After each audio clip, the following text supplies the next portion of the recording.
University of Reading, and I'm currently being blinded. Lovely to have you here this evening. If you have a mobile phone, could I invite you now, politely, to pop it on silent for me? Thank you. It's good to see a number of familiar faces here as well. I'm delighted to welcome Reverend Dr. Michael Ward here tonight. Michael studied English at Oxford, and then theology at the other place, and has a PhD from St Andrews. He's currently Senior Research Fellow at Blackfriars Hall at the University of Oxford. For many years now he's been a student of C.S. Lewis. Indeed, for 3 years Michael actually was warden at the Kilns, C.S. Lewis's Oxford home. But he's most well known for his work on the Narnia stories. Since they were written in the 1950s, C.S. Lewis's Chronicles of Narnia have sold over 120 million copies and been translated into 41 languages. Thank you, Wikipedia. More recently, they have borne the brunt of some criticism by, among others, Philip Pullman. Something of a revolution in Lewis studies took place, however, in 2007, when Michael published Planet Narnia, The Seven Heavens in the Imagination of C.S. Lewis, which was also made into a documentary, and in 2011 it earned him the I can't pronounce this. Can you pronounce it? Mythopoeic Award. You can ask him what that's about later. Reviewing Planet Narnia, The Guardian wrote, "The whole book is so engagingly written and so illuminating about medieval symbolism in general that Planet Narnia is worth reading even if all you're going to do is disagree with it. It also does much to redress the balance of contemporary Lewis criticism." With that faint praise, and there's actually much nicer things on the internet as well, why read you those? I'm delighted that Michael is here tonight to introduce and share his ideas. He'll be speaking for nearly an hour, and then we'll take a pause and there'll be questions. So we'll be finishing about 9 o'clock. The title of his talk is The Heavens Are Telling the Glory of God, C.S. Lewis, Narnia and the Planets. Michael Ward.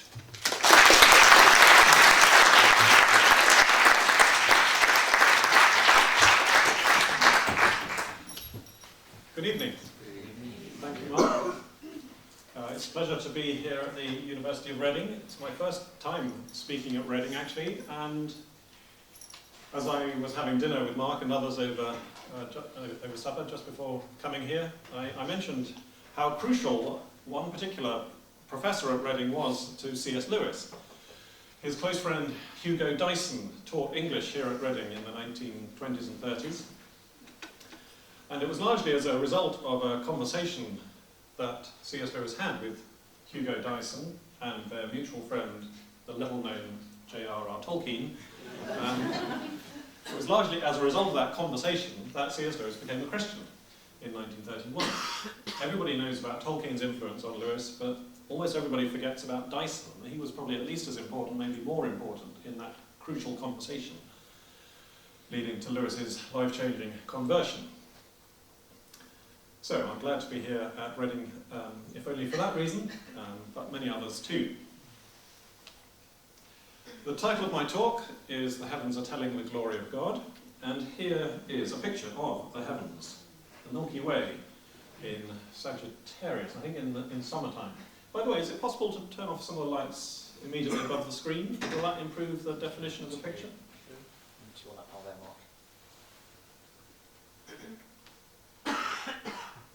Thanks, that's good. Yeah.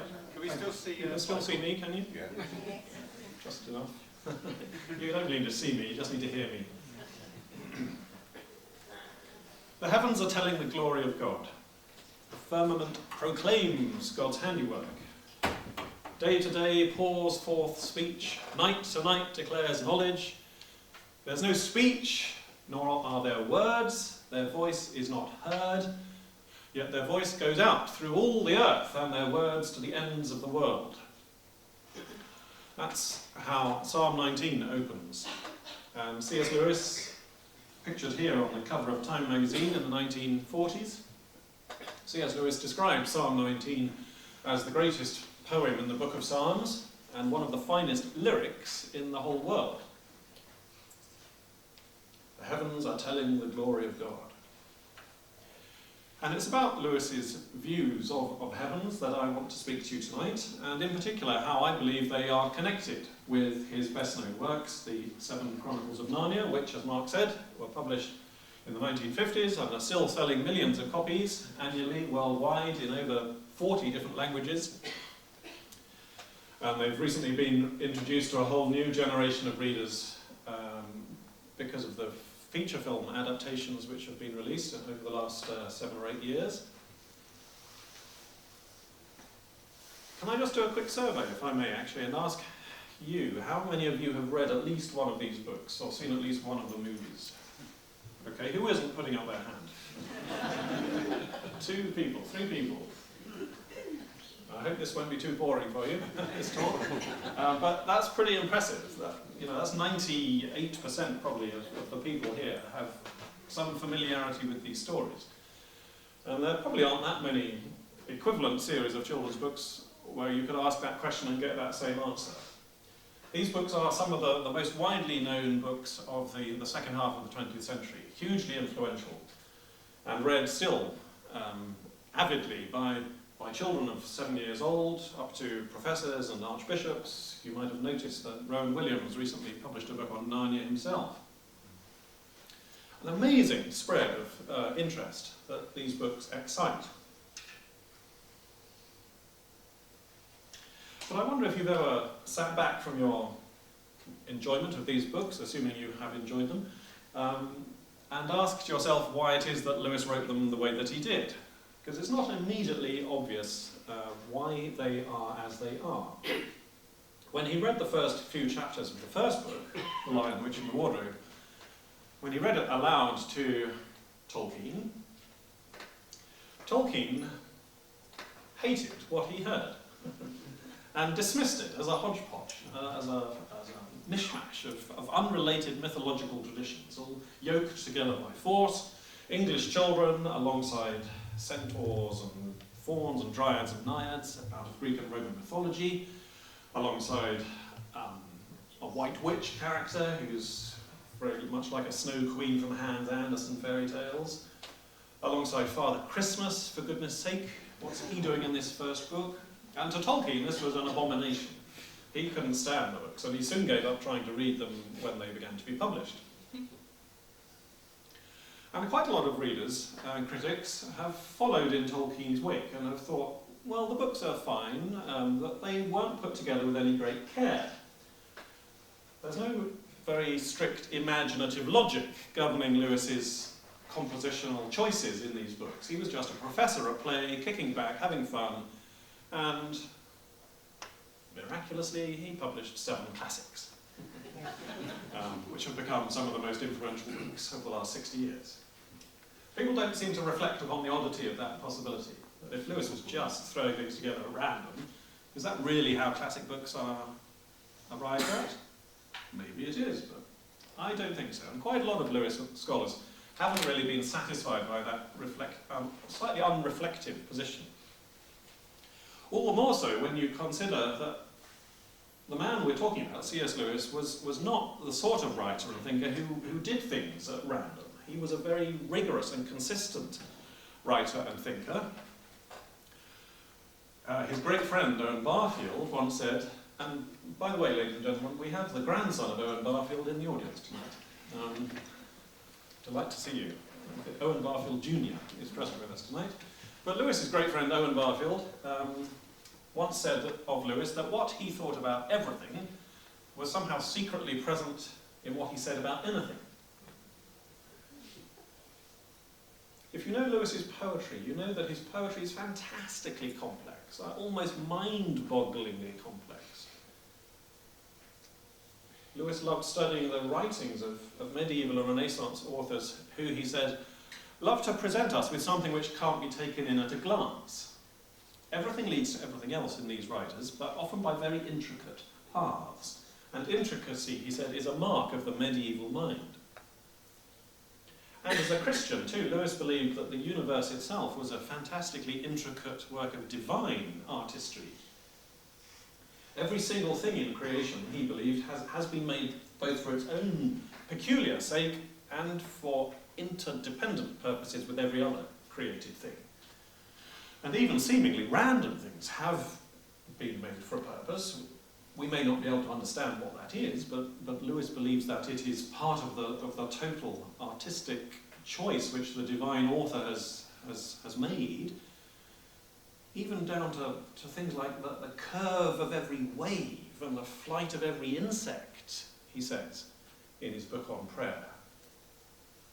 So when you bear these things in mind, it's not actually very likely that Lewis would have just thrown these books together any old how. So what's going on? If we're going to try to find some deeper level of coherence to the books, the obvious place to look is at the biblical parallels, the theological themes running through the stories. Because Lewis himself once said that the whole series was about Christ, and the Christ character of Aslan, who's the only character who appears in all 7 books, certainly does seem to provide the stories with a certain degree of unity and coherence. Particularly in 3 of the books, these 3, Aslan is the redeemer of the Narnian world in The Lion, the Witch and the Wardrobe. He's the creator of the Narnian world in The Magician's Nephew, and he's the judge in The Last Battle. The Christian parallels, the biblical themes of these 3 stories are all very obvious. You can't miss them. But these are only 3 out of 7 books. What about the other 4? I mean, yes, Aslan is still present in these 4 books, and he's still Christ-like. He teaches people, he guides people, he challenges people, he forgives people. But there's no major element or episode of Christ's life or ministry being reimagined in these 4 stories. Given what he's done in these 3, you might have expected a similar sort of pattern in these 4. A Narnian nativity story, say. A whole story devoted to an account of how Aslan is born into Narnia as a lion cub. Like Jesus is born into Bethlehem as a baby. But you don't get that. You don't get a Narnian Pentecost story. You don't get a Narnian Ascension story. Instead, in these 4 books, Aslan seems to behave in ways which don't seem to connect very obviously to any episode or event in Christ's life or ministry. In Prince Caspian, Aslan enters the story amongst dancing trees before giving a great war cry. In The Dawn Treader, Aslan is seen flying in a sunbeam. In The Silver Chair, he doesn't actually appear bodily in Narnia at all. He's confined to his own high country above the clouds. And in The Horse and His Boy, Aslan's mistaken for 2 lions, or possibly 3 lions, and he does a great deal of dashing about in that story. And we're told there was only 1 lion, but he was swift of foot. So why would you make your Christ character swift of foot? I don't recall the New Testament telling us that Jesus had a special ministry to athletes, or was a notable sprinter. Why would you do that? So if we look at this Christological, this biblical aspect of the stories for a pattern, a coherence, a unity, we don't fare very much better than we fare when we're just looking at the stories as simple fairy tales. And yet we still have this problem that Lewis was so interested in complexity and intricacy. And that has led a lot of Lewis scholars and critics to go looking for a 3rd level of significance to the stories, to find some further imaginative scheme or logic that might tie the books together a bit more satisfactorily. And all sorts of different suggestions have been made, like the 7 deadly sins, or the 7 Catholic sacraments, or the 7 books of Spenser's Fairy Queen, for instance. I myself once made a half-hearted attempt to link the Chronicles to different plays by Shakespeare. But I soon abandoned that idea, because it didn't get me very far, and even as far as it got me, I felt that I was kind of twisting things and jimmying things to make them fit. And it was when I wasn't looking for it that I believe I stumbled across the real answer to this imaginative puzzle that surrounds these books. It was quite the most exciting thing that has happened to me while reading a book. I was halfway through my PhD on Lewis at the time at the University of St Andrews. I wrote up my findings as this book, Planet Narnia. And then, surprisingly, the BBC got interested and commissioned a documentary about it called The Narnia Code, and there's now a book of the same title. And it's an introduction to this discovery, if indeed you accept it as a discovery rather than just some clever idea that I'm imposing upon the books. It's an introduction to this discovery that I want to share with you tonight. But it's a very big claim that I'm making here, that there's some secret imaginative logic to these books which Lewis never told anyone about, which nobody noticed for 60 years, and yet which is important and worth knowing about. That's a very large claim, and you would be right to be sceptical about it. But let me give you 5 background reasons why scepticism, although initially quite warranted, should turn out to be less warrantable. And these 5 background reasons start out with Lewis himself and his own personality, his own temperament. We'll look at these background reasons and then we'll come on to the substance of the thing itself a bit later. Lewis himself was quite a secretive chap. George Sayer, a man who knew Lewis for 30 years and more, wrote a good biography of him, Jack, The Life and Times of C.S. Lewis. You know that Jack was Lewis's nickname. He never liked the names Clive and Staples. George Sayer says in that book that Jack never ceased to be secretive. Jack never ceased to be secretive. This is from a man who knew him for 30 years. And if we're looking for examples of his secrecy, the most obvious is that when he got married in his late 50s, he kept his marriage secret for the best part of a year. An astonishing thing to do. If you've seen the film Shadowlands, or if you know about this aspect of Lewis's life, you'll know that he got married to the same woman twice, but the first time, nobody knew about it, except the 2 witnesses and 1 or 2 very close friends, but not even Tolkien was told. Now, a man who can keep his marriage secret can keep anything secret, I think. And there are plenty of other examples as well of his capacity for secretiveness.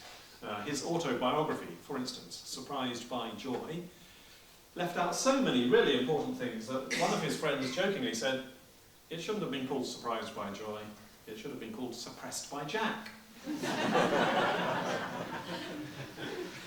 So this is the man we're dealing with.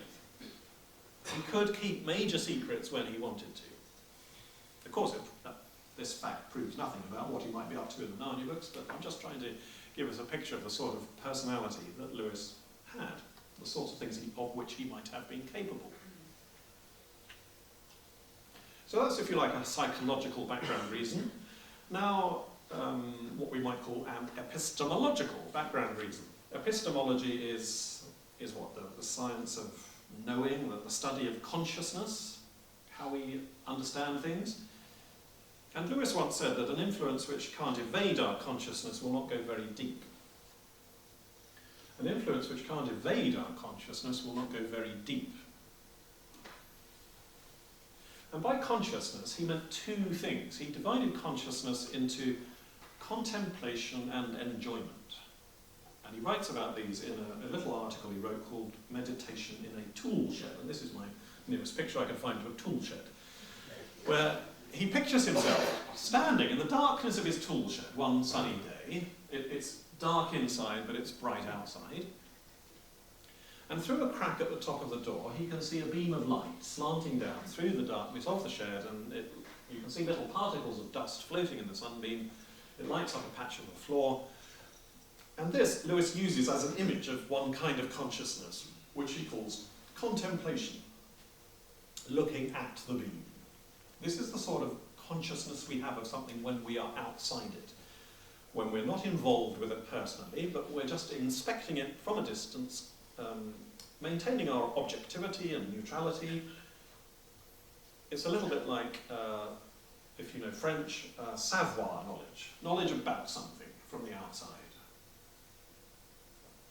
Then he shifts his position so that the beam of light is no longer falling on the floor, it's now falling on his eyes. And instantly, Lewis said, the whole picture changed. He no longer saw the tool shed.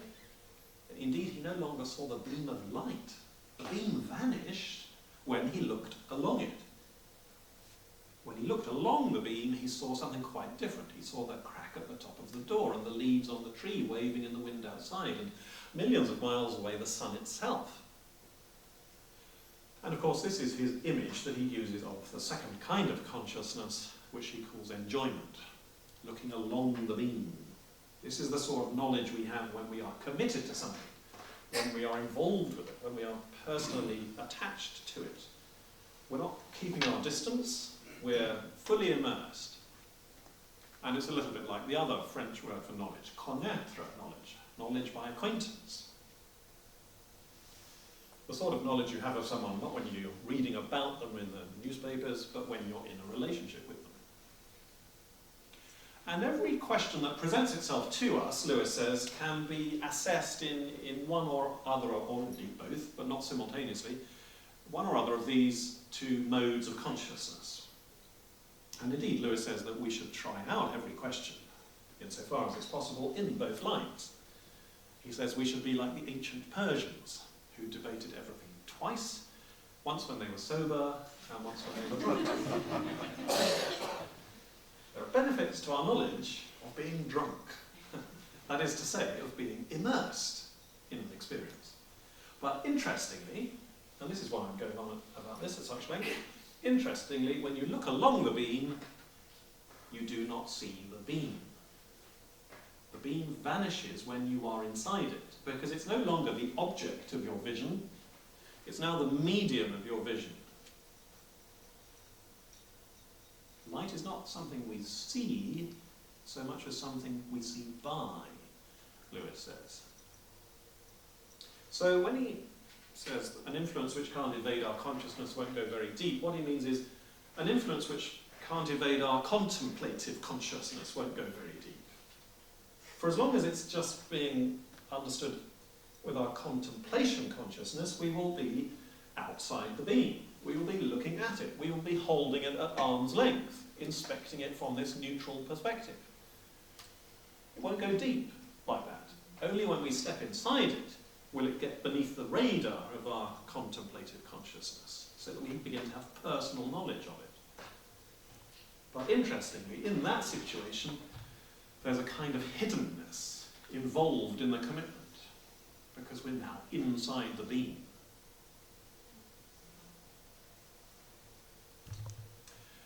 Okay, so that's the epistemological background reason. Now a more theological background reason for Lewis's possible use of secrecy and hiddenness in the Narnia books. This theological reason, let's get access to it through looking at this verse from Colossians. For all things were created through Christ, and for Christ, and in Christ all things hold together. Lewis was interested in this verse, and he paraphrased it in one of his books. He paraphrased it as, Christ is the all-pervasive principle of concretion, or cohesion, whereby the universe holds together. Christ is the all-pervasive principle of cohesion. And remember that he said about the Narnia books that they were all about Christ. When we hear him say that, we tend to think that he's just going to give us a Jesus-like figure who does Jesus-like stuff, as indeed we see Aslan doing in various stories. He reenacts aspects of Christ's life and ministry. But what about this more cosmic aspect to Christ's nature, the all-inclusive, the all-pervasive aspect of Christ's nature, that all things are hold together in him? Not just the things that he, as the incarnate Christ, did on earth 2,000 years ago, but every single thing can be said to somehow be held together in him. How would you communicate that aspect of Christ in your story if you were wanting to write a series of stories about Christ? That's a much harder thing to do. And yet it's equally part of the theological picture that Lewis is trying to communicate.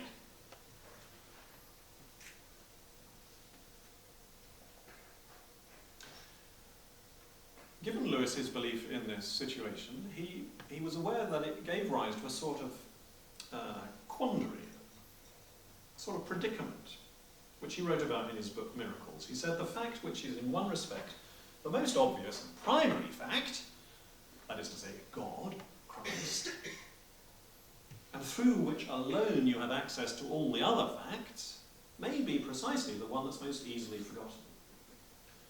Forgotten not because it's so remote or abstruse, but because it's so near and so obvious. And that is exactly how the supernatural has been forgotten, he says. God's nature is closer to us than we are to ourselves, Lewis believed.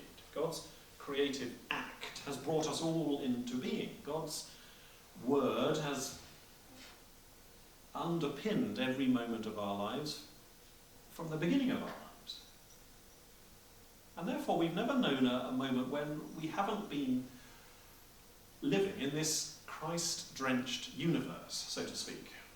We have no negative with which to contrast our positive experience of this universe. And indeed, it's impossible to find that negative perspective, because if we were to step outside this universe into the godless universe, we would cease to exist, because it's by being created and maintained by God's word that we have any existence at all. But if you don't have a negative with which to contrast your positive experience of a thing, it's very difficult to become aware of it. And Lewis talks about people who are born near Niagara Falls, for instance. They're born hearing the sound of Niagara Falls. It's filled their ears every moment of their lives, ever since they first drew breath. And it's only when these people grow up and move 10, 15 miles away, so that they're now far enough away from the sound of the water not to be able to hear it, that for the first time in their life, they hear it. Because now they don't hear it. They now have the negative with which to contrast their positive experience. It's a little bit like, people who live next door to railway stations. They don't hear the trains. The trains are always going on. But when you go and visit someone who lives next door to a railway station, you can't sleep all night, can you, because of the noise? How can you possibly sleep with all this noise? But you get used to it, and familiarity breeds contempt. But absence makes the heart grow fonder. The only thing is that we can't actually get absent from God, Lewis believes. Because God is the most obvious and primary fact, underpinning all the other facts. God is the one through whom we have access to all the other facts. In a sense, what we have here theologically is an example of looking along the beam. We're always looking along the beam of God by virtue of the fact that we're God's creatures. And when you look along the beam is invisible to you. It's only when you step outside it that you can look at it. But we can't do that with God, Lewis believed. So this is, again, a very interesting aspect of Lewis's thinking, that there's, in our very knowledge of the most important thing, there's a kind of hiddenness or secrecy or invisibility. But how would you communicate that in a series of stories about Christ? Okay, so we've looked at his psychology, his epistemology, his theology. Now, fourthly, in our quick survey of background reasons, we come to a literary reason. Lewis once wrote an essay with this title, The Kappa Element in Romance. And kappa is the initial letter of the Greek word krypton, meaning cryptic or hidden. So the title of Lewis's essay basically means the hidden element in story. That's what romance means here. The hidden element in story. Lewis wrote an essay with that title. It ought to alert us to the possibility that he might be doing something a little bit hidden in the Narnia Chronicles. The only thing is that most people don't know about this essay because it was never published, and it only exists in note form. It was later written up as another essay called On Stories, and in that essay Lewis said this: to be stories at all, Stories must be series of events. But it must be understood that this series, the plot as we call it, is only really a net whereby to catch something else. The real theme maybe, and perhaps usually, is something that has no sequence in it, something other than a process, and much more like a state or a quality. For Lewis, the chief attraction of a good story was its quality or flavour or tone or atmosphere. That's why you go back and back to your favourite stories or to your favourite films. Not because you're interested in the plot so much. I mean, after you've read a book once, you know the plot. It can't be just the plot that you want. It must be something other than that to take you back and back to your favourite stories. It's not so much that you want to know what happens in the story as you want to know why it happens, how it happens, the people to whom it happens, the whole world in which these sorts of happenings happen. We go back and back to our favourite stories, Lewis said, in the same way that we go back and back to our favourite places. We go back to London for its Londonness, he says. We go back to Donegal for its Donegality, he says. It's very hard to put these things into words, he says, but everybody knows, roughly speaking, what you mean when you talk about the spirit of a place. And the best books have a similar spirit to them. There are some books, like Lewis gives the example of The Three Musketeers, which has no spirit, no weather to it. It's all just plot, one darn thing after another. The characters go from London to Paris, and there's no sense that Paris is any different from London. Our nose is kept relentlessly to the grindstone of the action. And I'm sure you can think of plenty of films like that, which, endless car chases and explosions and high-octane action, but you're completely uninvolved with the story. And you know when you're uninvolved in a story on film because the frame of the screen remains visible to you. But a good story, a good TV programme, the frame disappears and you're in the world, aren't you? You're no longer aware of this framing device. You're there with the characters, you're living the story. By the magic of effective storytelling, there is a kind of trick played on you. You no longer become aware of the framing device. The cryptic element in a story. So in a sense what we've got here is a literary version of looking along the beam. Living inside a story, enjoying it with your enjoyment consciousness. Of course, when you close the book, you might reflect upon it afterwards and think, oh yes, I was in the world of Jane Austen, and I'd like to get back into that world, or whatever it may be. But for the duration of the read, you're not, with your contemplative consciousness, aware of that. You're just breathing in the atmosphere. And it's the best stories that conjure that atmosphere most successfully, Lewis says. Okay, fifthly and finally, in our quick survey of background reasons, transferred classicism. This is a term that Lewis coined when he was reviewing the Oxford Book of Christian Verse. And he said that lots of Christian poets, up until the time of John Milton, would use classical pagan deities, gods and goddesses from Greek and Roman mythology, for instance.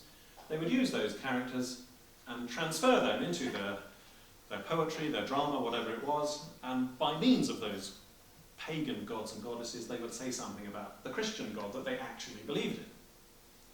Paganism, Lewis said, was the religion of poetry up until the 17th century, by means of which you could say just as much or just as little about your real religion as you wish to. And everyone is in the secret, Lewis adds. It's a little bit like what St. Paul does on the Areopagus in Acts 17.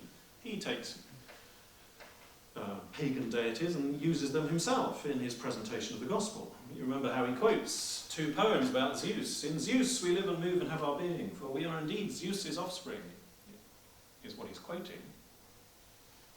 And he's taking the Athenians' understanding of Zeus and he's transferring it into his presentation of the Christian gospel. And somewhat similar to what medieval and Renaissance writers did. They presented God under a pagan veil. Lewis said that God often appears in medieval and Renaissance literature, but if we may say so reverentially, incognito. But everyone's in the secret.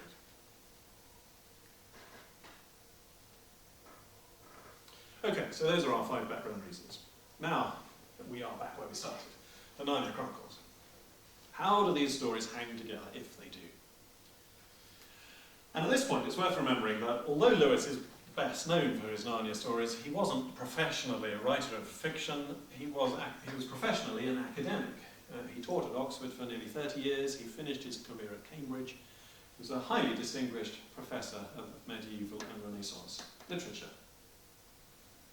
And the biggest book that he ever wrote was this, English Literature in the 16th Century, excluding drama.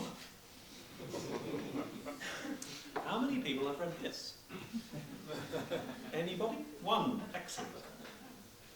Right, so that's almost the complete mirror image of my first question to you. This was the biggest book Lewis ever wrote. It took him about 15 years to write it. It was part of this Oxford History of English Literature multi-volume series by different authors, and Lewis called it his Oh Hell volume.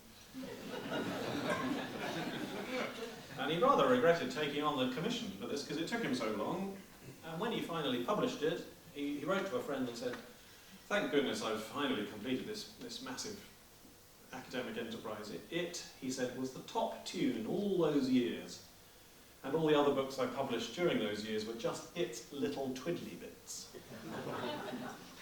And that means that the Narnia books and Mere Christianity and the Screwtape Letters and many other books for which Lewis is now best known were to him just the little twiddly bits, just the ornamental details upon this massive intellectual enterprise.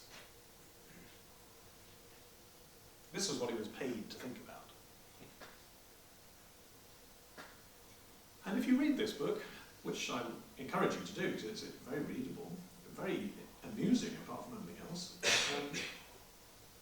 it opens with a long discussion of this chap, Nicholas Copernicus, who, as you all know, slap bang in the middle of the 16th century, revolutionised astronomy. Copernicus theorised that we live in a heliocentric cosmos, not a geocentric cosmos, as everyone had previously believed. The Earth goes round the Sun does not go round the Earth. And Lewis was interested in that because he wanted to see what sort of effect it had imaginatively. Because obviously the kind of cosmos you believe yourself to be living in will have a major impact eventually on the sorts of stories you tell about yourself and your place in the universe. So Copernicus is kind of a big deal, Lewis thought, and he returns to this subject in his last academic book, The Discarded Image, where 3 times in this book he asks the reader to take a walk under the sky at night, trying to get themselves back into the mindset of living in a geocentric cosmos, rather than a heliocentric cosmos. Imagine that when you look up at the night sky, you're looking up not into empty space. Well, space is a relatively modern word. It wasn't coined until the 17th century. Imagine you're not looking up into empty space, but you're looking up into the heavens. A series of ranked, concentric spheres rotating around the static and central Earth. That's what you would have thought if you lived before the time of Copernicus. You would have looked up into the night sky, and the first heaven that you would have seen into was that of the moon. Then that of Mercury, then that of Venus, then the sun's sphere too. Oh, for a muse of fire that would ascend the brightest heaven of invention. The sun's heaven is the brightest heaven. The sun was a planet, remember, in the time before Copernicus. This is long before astronomers had discovered Uranus or Neptune or Pluto. And even Pluto isn't a planet anymore, is it? This is before the invention of the telescope. These are the things you could see with the naked eye. Above the sun was the sphere of Mars, then Jupiter's sphere, and then finally in the seventh heaven, Saturn. And still today, occasionally you hear people using the phrase, oh, I was at the seventh heaven of delight. It was delightful to be in the seventh heaven because up there you were furthest away from all the trials and tribulations of earth. You were getting close to the realm of the fixed stars. They had their own separate sphere, called the stellatum. But the planets are the wandering stars. They take their own unique paths across the sky, and all the others are fixed in their constellations. And here's a slightly more detailed diagram of that cosmos as it was believed to be. And Lewis, as a scholar of the 16th century, the hinge point, just before and just after Copernicus, naturally paid a great deal of attention to it as an academic. And he felt that if his students and his readers were allowed completely to forget the pre-Copernican cosmos, if they were allowed completely to discard that image, hence the title of his book, The Discarded Image, if that came about, then we would no longer properly be able to understand pre-Copernican literature. Because, of course, pre-Copernican literature is infused throughout with that geocentric understanding of things. Most famously, perhaps, thinking of poems of the Middle Ages, in Dante's Divine Comedy. You remember how in the Divine Comedy the pilgrim mounts up through the seven heavens in his ascent to God's throne. And this is an illustration from the Divine Comedy showing you the seven planetary characters in the order of the days of the week. Here's the sun in his burning fiery chariot. Here's the moon with her crescent. Here's Mars with his helmet and his chainmail. This is Mercury with his wings on his heels. This is Jupiter with his kingly staff. This is Venus with her green gown. Venus associated with creativity and fertility and sexuality and love. To venerate someone, for instance, is to love them under the influence of Venus. To contract a venereal disease, to love someone under the influence of Venus, but in the wrong way. And here we have Saturn with his sickle. Saturn and Father Time are the same character, Lewis points out. And it's not just Dante who used this scheme either. Chaucer uses it too. And here's a page of notes that I found in Lewis's handwriting, where he's talking about Chaucer's Knight's Tale. Lewis says that Chaucer used the planets not just as actors in his drama, but he wove their influences into the plot, he says, so that the climax of the Knight's Tale happens on a Tuesday. Tuesday, of course, is Mars's day, Mardi. If you think in French, it's a bit more obvious how the days of the week relate to the planets, but they all do. Why is today Monday? It's the day of Luna, the moon. So we really need to know about this if we're to understand the history of literature. So Lewis had a strong academic involvement with this subject, but he also responded to it imaginatively and used it very extensively in his own fiction. He wrote 3 novels all about interplanetary adventure, the Cosmic Trilogy or the Ransom Trilogy. This is the cover page of the first book, which is set on Mars, and the second book is set on Venus, and in the third book, the planetary powers actually come down to Earth to bring about the end of the story. So Lewis responded to it imaginatively as well as intellectually. And why was this? Well, he said that the characters of the planets seem to me to have a permanent value as spiritual symbols, which is especially worthwhile in our own generation. Of Saturn, we know more than enough, but who does not need to be reminded of Jove, Jupiter?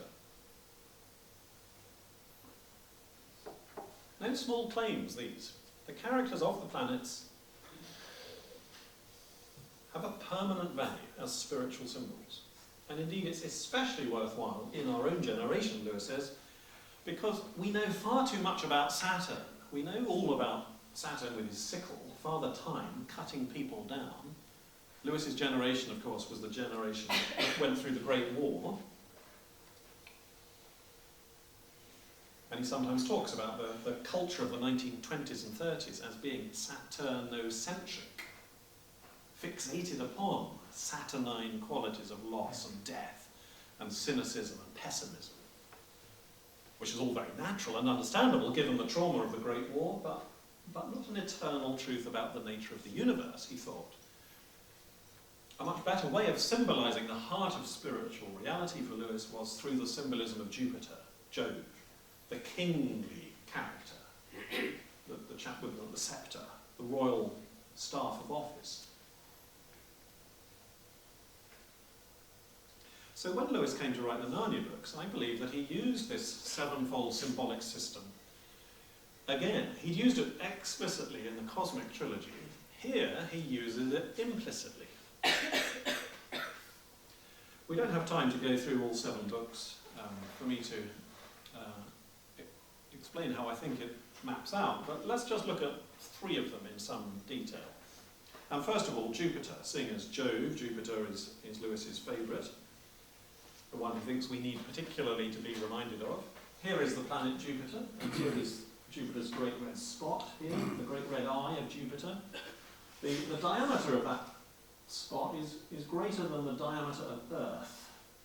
You could fit the whole of us inside that spot. Shows you how massive Jupiter is. And here's Jupiter, the king of the gods in Roman mythology.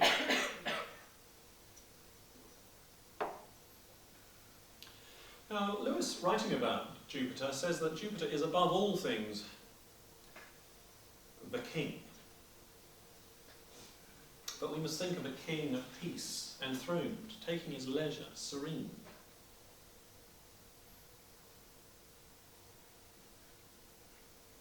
And in The Lion, the Witch and the Wardrobe, you may remember how Aslan is introduced as the king. The children don't know who he is in that story. They think he might just be a regular man, but the very first description of him is, Aslan a man? He's the king of the wood. Don't you know who he is? He's not safe, but he's good. He's the king. And Aslan's kingly status is constantly emphasised in this first book. He's described as royal. He's got a royal pavilion, a royal standard. He ends up crowning the children in the climactic scene of the story. He says to them, once a king in Narnia, always a king in Narnia. Once a queen in Narnia, always a queen in Narnia. Strange amounts of kingly imagery in this first book. Another thing that Lewis said about Jupiter was that Jupiter's influence brought about winter past and guilt forgiven. Jupiter was the summertime or the springtime planet, bringing about the end of winter and the coming of spring. Think of The Lion, the Witch and the Wardrobe, and the central symbolic shift in that story between the White Witch's winter, you remember the 100-year winter, and the gradual coming of spring and summer. It's the central symbolic shift of the story. Winter past and guilt forgiven. Yes, guilt forgiven. That too is there in The Lion, the Witch and the Wardrobe. Edmund, the traitor, has his guilt forgiven. And how is that guilt forgiven? By Aslan's death and resurrection, the very Christ-like action on Aslan's part. And so obviously Christ-like that everyone thinks, oh, Lewis must just have been wanting to retell a gospel story in that episode. He was wanting to retell the gospel story, but the reason he was wanting to do it in this story, I believe, was because another aspect of Jupiter's influence, the jovial influence, was sacrifice.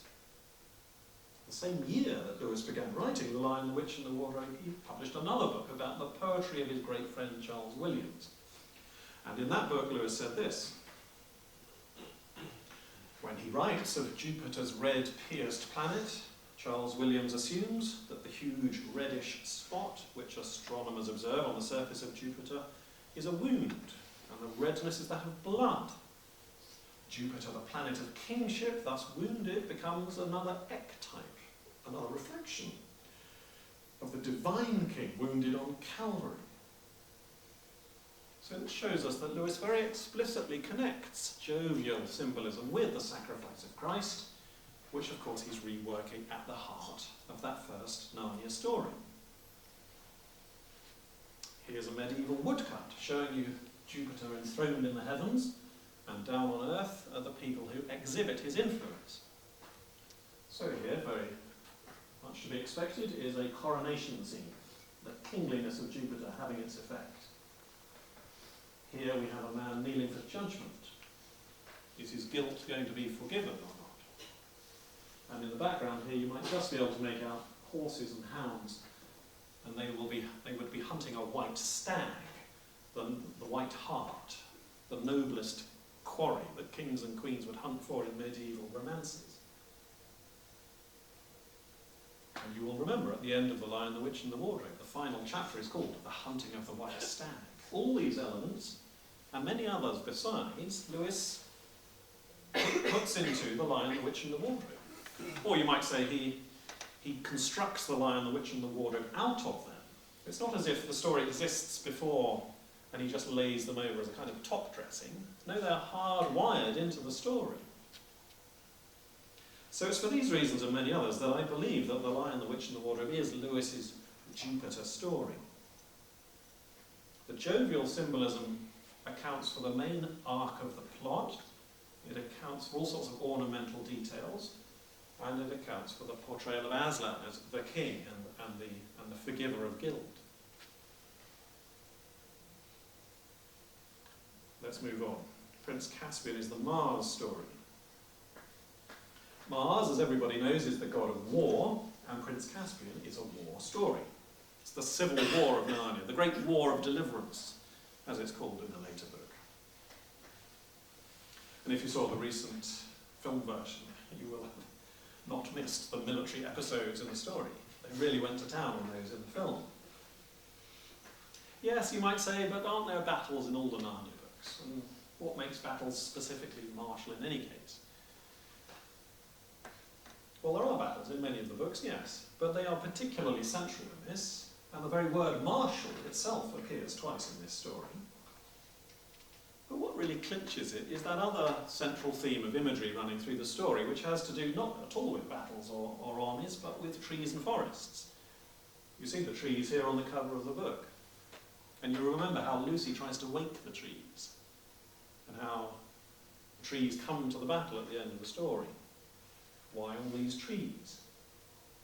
I didn't know this until I began researching Mars, but originally Mars was not a military deity. He was a woodland deity. He was associated with trees and forests, and he was known as Mars Silvanus, which is why Lewis puts Sylvans and dryads and hamadryads into this story.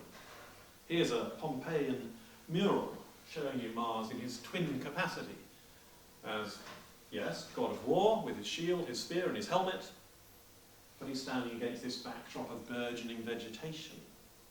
The month of March is sacred to Mars, and it's in March that the trees come back to life after winter. It's also the month when armies might start marching out to war again. And here's an illustration from Prince Caspian. A single combat between Peter and Miraz, overseen by the trees. Aslan is the one in whose presence the trees come to life in this book. You remember how Lucy tries to wake the trees, but can't until Aslan is there. And Aslan is also the one who gives the great war cry that summons everyone to the final battle. So Aslan in this story is the true Mars, you might say. Transferred classicism, saying something about Christ under the veil of pagan gods. He's the true Mars, as he was the true Jupiter in The Lion, the Witch and the Wardrobe. And his influence is spread abroad across the rest of the story, but so in such a diffused and all-pervasive way that you would not necessarily spot it. You wouldn't necessarily attach any significance to the finding of the chess piece at the start of Prince Caspian. But remember that chess piece. It's not just an unidentified chess piece, it's a chess knight with a little red ruby eye. Of course it is a knight, because this is a story of knighthood, gallantry, chivalry. The martial spirit is spread throughout the story. The boys harden into knights, the girls romp in the bacchanalian revelry with the swaying trees and the growing vines. The martial spirit is everywhere in the story, and it's kind of located, focused in the character of Aslan. The Voyage of the Dawn Treader is the sun story. You could almost guess this from the title alone, because this is a story about a journey to the place of the rising sun, treading the dawn at the end of the book. Interestingly, Pauline Mays has put a sun symbol on Caspian's tunic in this front cover image. Sunlight, gold are everywhere in this book. You remember how Lucy sees Aslan flying in a sunbeam. The children see Aslan shining as if in bright sunlight, though the sun has in fact gone in, on Goldwater Island, the island with the magic pool that turns everything to gold. The sun's influence was particularly connected with turning base metal to gold in medieval thought. At the end of the world, Aslan is encountered scattering light from his mane. He is the light of the world in this story, one of Christ's own self-descriptions. What clinches it, though, I think, is the other central image running through the book of dragons. The ship itself is shaped like a dragon. You remember how Eustace is turned into a dragon. They encounter the great sea serpent. Why all these dragons? Is it just evidence of Lewis swapping things together, having fun, kicking back, a professor at play? No, it's part and parcel of the solar imagery, the solar logic out of which the whole story is constructed. Because in Greek mythology, the sun god was Apollo. And Apollo famously, if you know your Homer, slew dragons. And so here is a statue of Apollo killing that miniature dragon, that lizard, with beams from his eyes. Apollo Soroctonus was his name. Apollo the lizard slayer, the dragon slayer.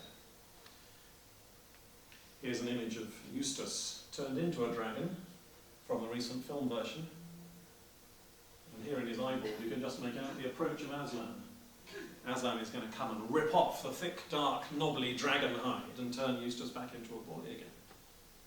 Aslan is Apollo Soroctonus, the dragon slayer, another feature of the sun god in classical mythology.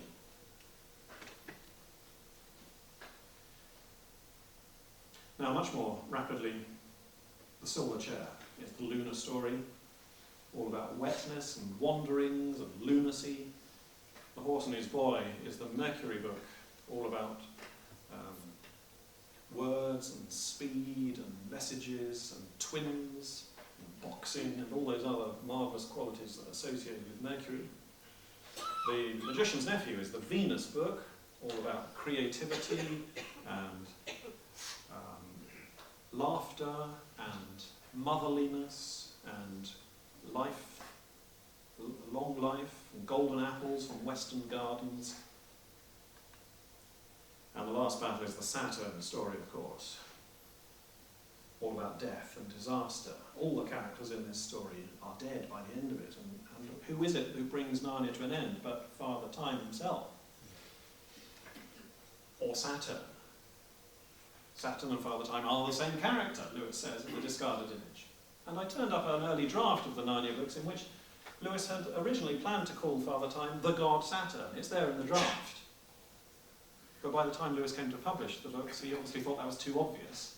It'd be much better to call him just Father Time, banking on us not knowing that Father Time is Saturn. So if this theory is correct, what was Lewis up to?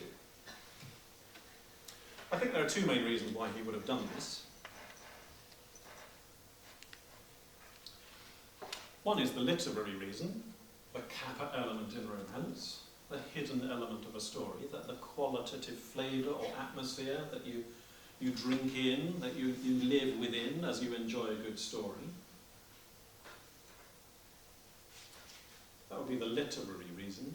And then the theological reason, of course, we have already touched on several times, that for Lewis, God is not just out there, identifiable as the incarnate Son of God, Jesus Christ. He's also discarnate, cosmic, infinite, universal, omnipresent, in everything, undergirding the whole of our existence. So big that we can't see him, like the large words which escape us on maps, he says.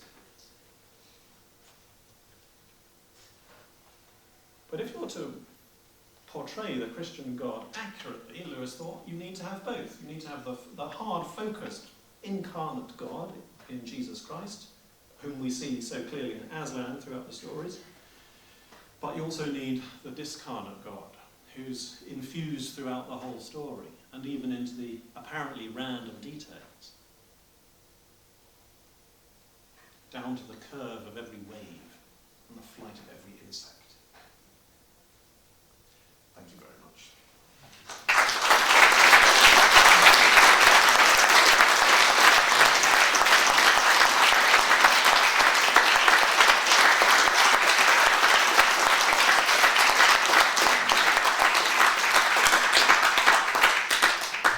We'll give you a couple of minutes just to rest and chat to one another, and then we'll have questions from the floor.